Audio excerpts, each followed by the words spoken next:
Eugenio, gracias por este ratito. Por Bienvenido, como gracias siempre. A ustedes. ¿Estamos mejor o estamos peor con el tema jubilado? Igual pero peor. Bueno. Ah, esa sí que no la tenía.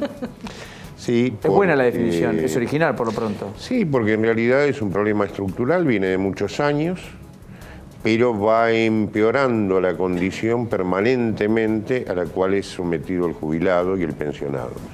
Y está naturalizada esa condición por la sociedad.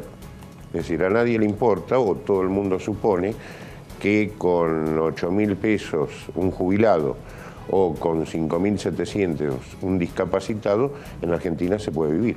Una persona discapacitada cobra 5.700 pesos de Sí, pensión. en términos de lo que es la pensión no contributiva.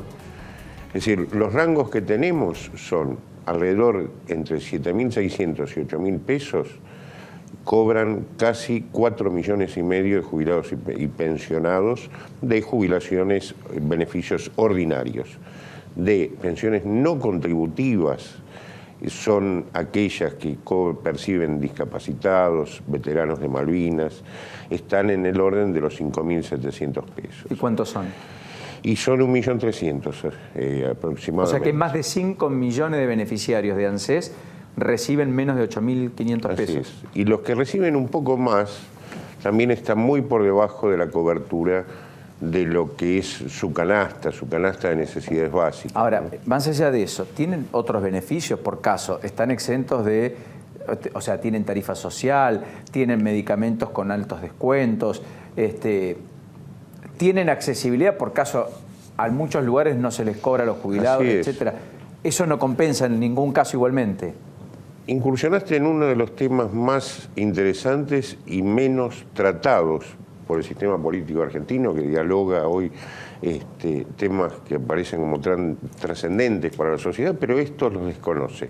El Estado argentino, nosotros venimos haciendo una investigación con los pasantes de universidades, gasta en aquellos que menos ganan 4, 5 y hasta 7 veces lo que es ese haber en programas de subsidios que suelen ser ineficientes, ineficaces y que en general no llegan al que más necesita, sino al que más reclama. Ahora, estos programas, que son de los estados municipales, provinciales, nacionales, sostienen gran parte de la estructura política, de funcionamiento político, a la vieja usanza de los punteros, a lo que es empleo público, no apto para para generar gestión, sino para establecer una forma de empleo subsidiado. Ahora, de esto no se habla y es uno de los grandes temas que podría volcar esta condición que hoy tiene alguien que llega a 65 años, que se le aplica el rifle sanitario y que la biología le ofrece 20, 25, 30 años más de vida, pero el sistema político institucional lo considera un minusválido socialmente, lo discapacita y lo hace dependiente. En lugar de ponerle, como ha pasado en muchísimos países, lo necesario para convertirlo en un fenomenal sujeto de consumo. No estamos hablando de ninguna revolución fuera de la estructura de la sociedad de mercado, de la sociedad de consumo. O sea, sí. No es un planteo utópico, eso es lo que me quiere decir, ni tampoco solo teórico, no práctico. Así es. Es decir, el adulto mayor, el que deja su actividad laborativa, puede ser un fenomenal consumidor. Bueno, claro, sí. En Europa se demostró que lo es, en los Países Bajos, en los países nórdicos, en Canadá, en Estados Unidos. Si le ponemos dos condiciones que acá se les niega sistemática e históricamente: salud en el cuerpo y plata en el bolsillo. Tiene disponibilidad de tiempo, no tiene decisión de ahorro. Yo a los 65, 70 años no estoy creándome un futuro para mí como lo podía hacer a los 25, 30 años. Bueno. Es interesante el planteo. Viajan mucho los jubilados. Los grupos de jubilados y van y consumen, aprovechan por supuesto la baja temporada. Pero Salta, todo el país, se maneja mucho los jubilados, los grupos jubilados. Hoy, por ejemplo, en Suipacha, no me voy más lejos, hay una agencia que todos los jubilados se van a ver a la Virgen, se va moviendo un circuito maravilloso. En cada una de las ciudades donde hemos nacido, los que somos del interior, están los grupos de jubilados, contingentes, etcétera. Bueno, Mar del Plata es uno de los lugares insignia porque antiguamente antiguamente también se iban todos los jubilados para Mar del Plata, entonces. O los bonaerenses, ¿te acordás cuando se hacían? Mi suegra no 2 veces el campeonato de los bonaerenses. Bueno, en realidad lo que están visualizando, que nuestro sistema institucional no lo ve, es la muestra de lo que puede llegar a ser, ¿no? Correcto. Es decir, porque de quienes viajan son aquellos que están en línea de subsistencia, en línea de flotación. Luego tenemos todo lo otro, lo que hablábamos anteriormente, quien no puede cubrir sus necesidades básicas, que está viendo cómo subsiste. O algo peor, que a veces se dice con una liviandad, dice, bueno, pero tiene un hijo o una familia que lo puede ayudar. Es decir, uno no trabaja 30 o 40 años, para que después no construye una sociedad para ser dependiente. Es decir, lo que menos se reconoce es la libertad del sujeto. Sí. Está muy bien. Eugenio, la reparación histórica ahora se aplazó hasta fines de junio. En realidad es simplemente un trámite administrativo pendiente hasta el 30 de junio que debe hacerse, que es la homologación de aquellos que ya están recibiendo la reparación histórica. Y perdóneme, ¿y si no se homologase? Bueno, en realidad va a haber otra prórroga, creo, porque ¿no? Claro. Es muy difícil que aquel que ya está percibiendo le quiten después. Se le quite. Lo que hay que sí recomendar que se haga el trámite, es un trámite absolutamente menor, la Defensoría está a disposición para hacerlo sin ningún tipo de costo, es decir, los gastos que esto genera los paga ANSES, por lo cual es una picardía quedarse hasta último momento, todavía hay tiempo y es muy sencillo, se resuelve en minutos, ¿no? ¿Entiende que es una discusión a futuro en la Argentina el sistema previsional, como lo plantean muchos, en términos de ser optativo hasta una edad más avanzada que la actual por lo menos?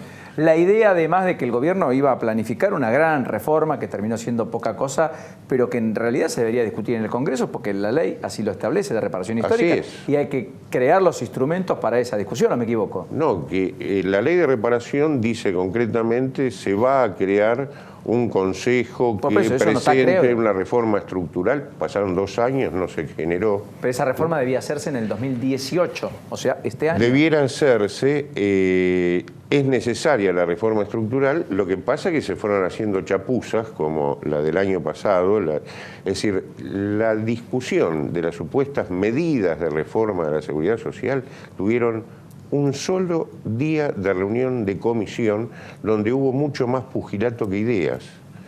En realidad, lo que se estaba discutiendo era el manotazo de 70.000 millones de pesos para repartir entre las provincias, cosa que debo advertir, no es privativo de este gobierno, lo han hecho siempre los gobiernos y así liquidaron la seguridad social.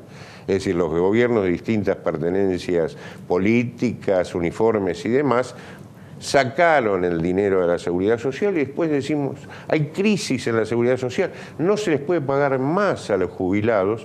En realidad la discusión de esta gran reforma estructural es cómo se financia la seguridad social. Claro. Si tenemos 35% de trabajo en negro, tenemos un problema. Tenemos un primer gran problema. Si de la otra mitad que financia la seguridad social, que son impuestos, es el IVA el que más plata pone, ahí tenemos el problema agrandado.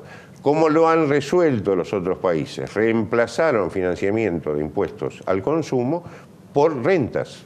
Acá las rentas no ponen nada en el sistema, ni la financiera, ni la minera, etcétera, etcétera.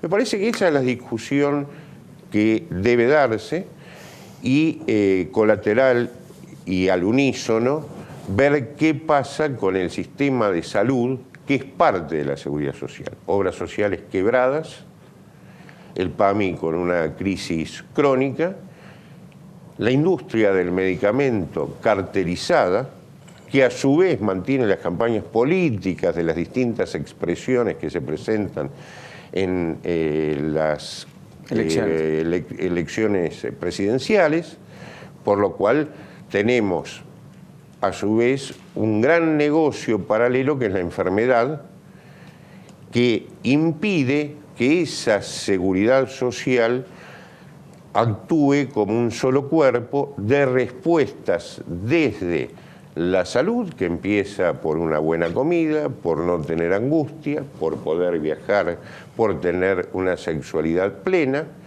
y que a su vez no implique esto financiar con la enfermedad lo que anteriormente decía, parte de la política, del sindicalismo, etcétera. Es una gran discusión, Eugenio. Es no la vamos discusión, a resolver hoy, pero gracias por poner el foco ahí. Y gracias No, por haber venido. Gracias por poner la lupa, va. Gracias a ustedes. Eugenio Semino aquí con nosotros.